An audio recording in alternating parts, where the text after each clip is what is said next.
अगर कोई fix disc पे दो छोटे छोटे डिस्क रोल कर रहे हैं अपोजिट डायरेक्शन में, तो कितनी देर के बाद ये एक दूसरे को फिर से एक बार टच करेंगे? ये सवाल पूछा गया था जेईई एडवांस 2026 में। तो चलिए इसको सॉल्व करते हैं। पहले क्वेश्चन में डेटा देख लेते हैं, क्या क्या पूछा गया है, क्या क्या गिवन है। तो एक बड़े रेडियस का डिस्क कैपिटल आर है, ये फिक्स है। उसके बाद इस कैपिटल आर और स्मॉल आर रेडियस में एक रिलेशन दिया है, small R is equal to capital R by 50 lying on it circumference. And ये जो दोनों डिस्क है they are rolling without slipping. ठीक है, दोनों छोटे डिस्क का स्पीड अलग अलग है, एक का ओमेगा है और दूसरे का 2 ओमेगा है। ये क्लॉकवाइज घूम रहा है, ये एंटी क्लॉकवाइज घूम रहा है। ठीक है, while larger disc is stationary, time after which the smaller disc will again come in contact.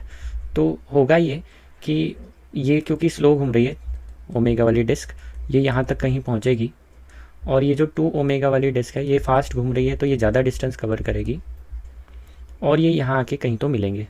Finally जब ये मिलेंगे फिर भी इनमें एंगल सेम ही बढ़ने वाला है, डेल्टा थीटा।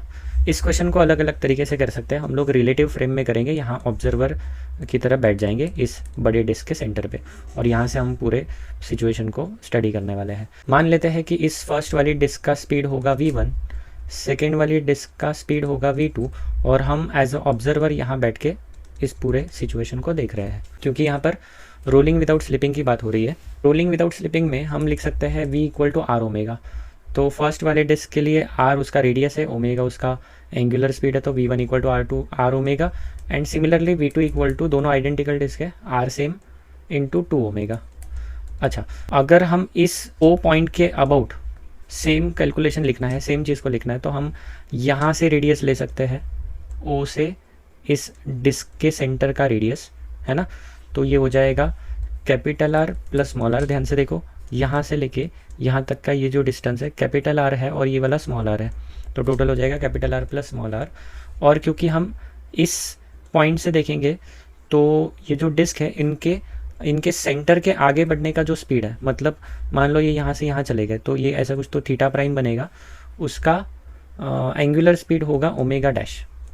सिमिलरली दूसरे वाले डिस्क के लिए सेम लिख सकते हैं, आर प्लस आर, इस ओरिजिन के रिस्पेक्ट में जो भी एंगुलर स्पीड होगा ओमेगा डैश। ठीक है, यहाँ से एक इंटरेस्टिंग रिलेशन आ जाएगा, ध्यान से देखना। आर ओमेगा, फर्स्ट इक्वेशन ले रहा हूँ मैं ये वाला, तो R omega is equal to R plus R omega prime.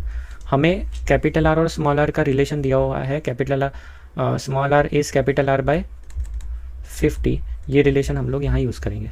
Capital R by 50 omega equal to capital R plus capital R by 50 omega prime. इसको सॉल्व करते हैं तो ये हो जाएगा 50 प्लस 1 51 are by 50 omega prime is R by 50 omega. R by 50 cut हो रहा है, तो आपको omega prime is omega by 51, ऐसा एक रिलेशन मिल रहा है। ठीक है, अब इस क्वेश्चन को हम लोग रिलेटिव फ्रेम में सॉल्व करने वाले हैं, तो हमें डिस्क 1 के रिलेटिव डिस्क 2 का मोशन चाहिए। तो v रिलेटिव हो जाएगा velocity of 2 minus velocity of 1। Velocity of 2 हम लोग आर ओमेगा लिख सकते हैं, ये रिलेशन या फिर ये रिलेशन कुछ भी यूज़ कर सकते हैं। यहाँ पर जैसे इसका ओमेगा प्राइम है, इसका 2 ओमेगा प्राइम हो जाएगा, क्योंकि एक का ओमेगा दूसरे का ओमेगा, तो उसके घूमने का स्पीड भी डबल होगा, तो 2 ओमेगा प्राइम यहाँ लिखा है। तो हम ये v2, ये जो r plus R omega prime वाले रिलेशन है, वी विल यूज़ देम। तो v2 आपका हो जाएगा, v relative will be, v2 आपका हो गया r plus R 2 omega prime minus v1 हो जाएगा आपका r plus R radius into omega prime. और क्योंकि डायरेक्शंस अपोजिट है तो यहाँ पर एक और माइनस साइन आ जाएगा, so this minus of minus will become plus. तो यहाँ पर एक माइनस, एक अंदर माइनस, तो ये हो जाएगा plus. So R plus R into 2 omega prime plus R into omega, you can see omega prime. ठीक है, तो यहाँ पर ये सेम टर्म दिख रहा है, R plus R 2 omega and R plus R, so 2 + 1 3 हो गया ये टोटल। तो 3 omega prime R plus R, ये आपके पास v रिलेटिव आ गया। और क्योंकि आर प्लस आर लिखा है हमने और with respect to observer at O, ये सारा कैलकुलेशन हो गया। तो हम लोगों को क्योंकि टाइम पूछा है, टाइम के लिए एक स्टैंडर्ड फॉर्मूला होता है डिस्टेंस अपॉन स्पीड, यहाँ लगा सकते हैं डिस्टेंस अपॉन स्पीड।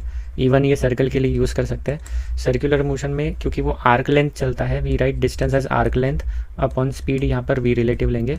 तो आर्क लेंथ कितना चल जाएगा, तो ध्यान से देखो, अगर रिलेटिव फ्रेम की बात करें तो ये सेंटर यहाँ से घूम के यहाँ तक आएगा, ये फाइनल पोजीशन हो जाएगी रिलेटिव फ्रेम में। एंड यू कैन सी यहाँ पर वापस से डेल्टा थीटा एंगल बनेगा। तो एंगुलर डिस्प्लेसमेंट टोटल सर्कल में से ये 2 डेल्टा थीटा माइनस कर लो।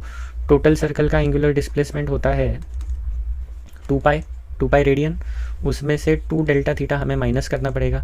तो this will be your angular displacement, क्योंकि S equal to R theta होता है, इनटू रेडियस करना पड़ेगा, radius with respect to centre of the bigger disc, तो आर प्लस आर।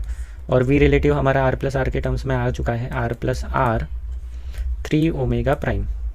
तो आर प्लस आर को आप कट कर सकते हो, you will have 2 pi minus 2 delta theta upon 3 omega prime की वैल्यू हम पुट कर सकते हैं। ओमेगा प्राइम की वैल्यू यहाँ पर हमने ओमेगा बाई 51 लिखी थी, we will put that value omega by 51।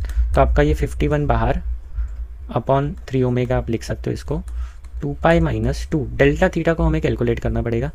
तो डेल्टा थीटा इस डायग्राम में से ही हो जाएगा कैलकुलेट, ध्यान से देखना।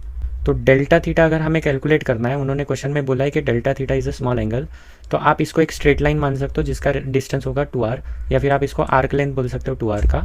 और ये रेडियस जो है यहाँ से यहाँ तक, that is capital R plus small R. तो आप फॉर्मूला लगाओ S equal to R theta, formula लगाओ S equal to R theta. तो यहाँ पर आर्क लेंथ है आपका 2r, रेडियस है कितना, capital R plus small R, ठीक है, और जो एंगल है वो है डेल्टा थीटा। तो यहाँ से डेल्टा थीटा कैलकुलेट हो जाएगा। देखो कैपिटल आर की वैल्यू हम पुट कर देंगे, capital R small R is capital R by 50, ठीक है। So 2 capital R by 50 equal to capital R plus capital R by 50। हमने क्या किया, स्मॉल आर को सब्स्टिट्यूट किया, डेल्टा थीटा।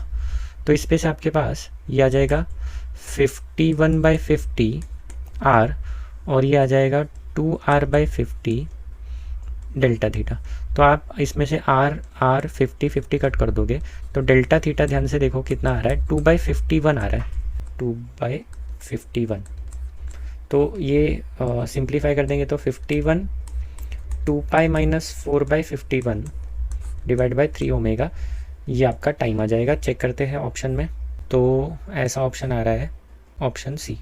अगर आप जेईई या नीट एग्ज़ाम के लिए स्ट्रक्चर्ड प्रिपरेशन चाहते हो तो फिजिक्स फन प्रेप का ऐप प्ले स्टोर से डाउनलोड कर सकते हो, लिंक नीचे डिस्क्रिप्शन में दे रखी है। Thank you.